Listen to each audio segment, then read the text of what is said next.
Anything you want to talk about? Hey, Coach Dylan Sanders, 24/7. Can we get an update on Chris Hilton's injury? Surgery? He had subluxed his shoulder on 2 or 3 occasions, and it got to the point where do we wait till the end of the year, or do we get it done now? And I think that it just made sense to get it done now. I think our medical team will get him back for spring ball, so just made sense to do it now. Coach, the defense forcing turnovers helped you guys get the win against Auburn last there week. you are. The defense forcing turnovers helped you guys get the win against Auburn last week. What role do you believe forcing turnovers will play this week against a tough offense like Tennessee, especially with a quarterback like Hendon Hooker, who is yet to throw an interception? Dang, he hasn't thrown any interceptions? I guess we're in trouble. No, obviously, turnovers are key in games like this. Look, our defense has done a great job, especially, getting those turnovers at key times, right? They got the one that we needed so badly to change the momentum in the game. But you can't count on them.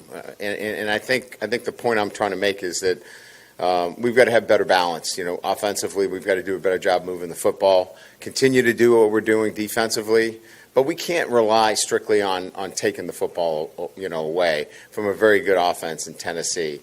So I think what we're looking for more than anything else is continue to play that aggressive defense, but we've got to complement what we're doing defensively, but be more effective offensively. Hey, Coach. Tennessee held Florida to less than 4 yards a carry. Just what have you seen from Tennessee's defense as a whole, and what they do well, and what can give you trouble? Man, you guys are scaring me. You guys got all the stats. We know it's a really good defense. Their linebackers are active. They're certainly a group, I think, from a talent standpoint and an execution standpoint, they do a great job. Our hands are full. It's a top 10 team, and they deserve to be. So I think when you're going up against a team of this caliber, you really have to focus on what you do and execute at a high level against a defense like this. But I've said this a number of times. You can't be one-dimensional. Like, we can't, come into this game and think, well, we can't run the football. That's it. We're in trouble. We got to find a way to do both. We got to throw the football. We got to find ways to run, and hopefully be efficient. When it's time to run the football. Coach Kelly, right here. What are you most excited to show the country when facing a top 10 team on Saturday? There you go. I like that. Much more upbeat. You get 2 questions. What I'm excited about is, playing at home, against the top 10 opponent in the SEC and at Tiger Stadium.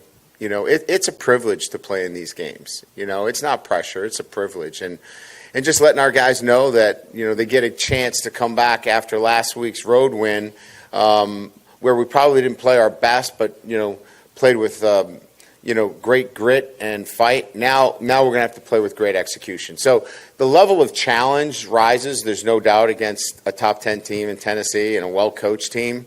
But that's why you come to LSU. They're playing games like this. So I'm just excited to watch our team play. Some coaches like every game is the same, but it sounds like you're okay with people saying, hey, this is a big game, and as long as it doesn't take away from other games, right? Sure.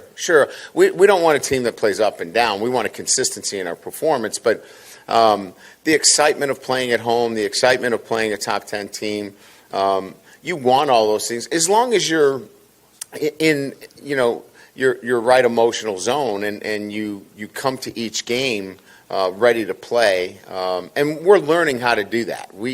We haven't been consistently in that zone each and every week, so our guys will be ready to play as well. I'm sure Tennessee will be ready, but yeah, having these big games is why they come to LSU.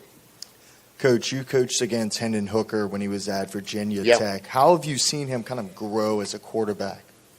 I think his poise in the pocket, his patience, and I think the passing game. Obviously, it was not. I wouldn't say that there was a passing game associated with really what he was doing in Virginia Tech as much as it was a RPO and run game. This is a comprehensive passing game. So the maturity of a passer. And quite frankly, I think the poise that he shows at the quarterback position. Hey, Coach.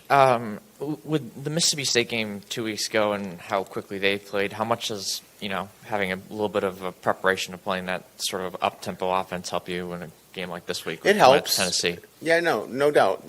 All those little things help in terms of being more familiar with teams that want to play fast and play up-tempo, spread the field.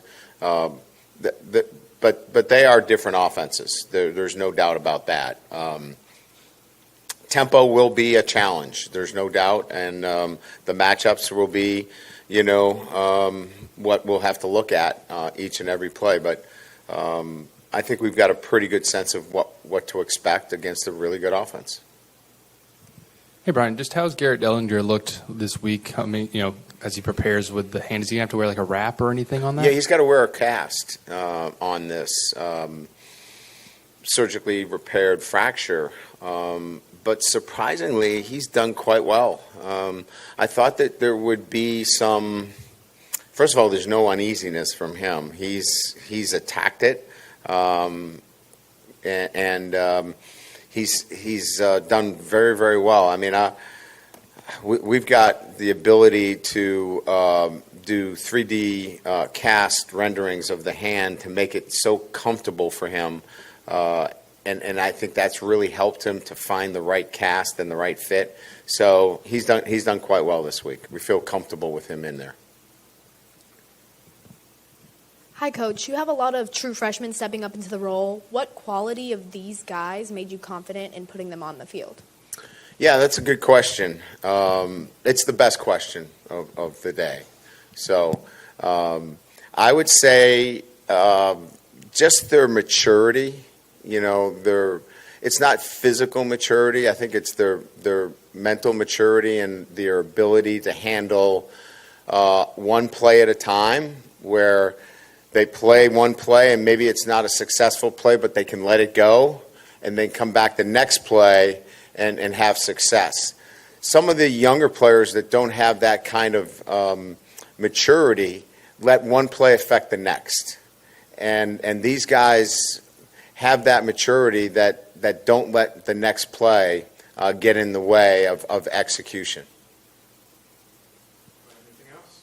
Good? All right. Excellent. You got it. Thank you.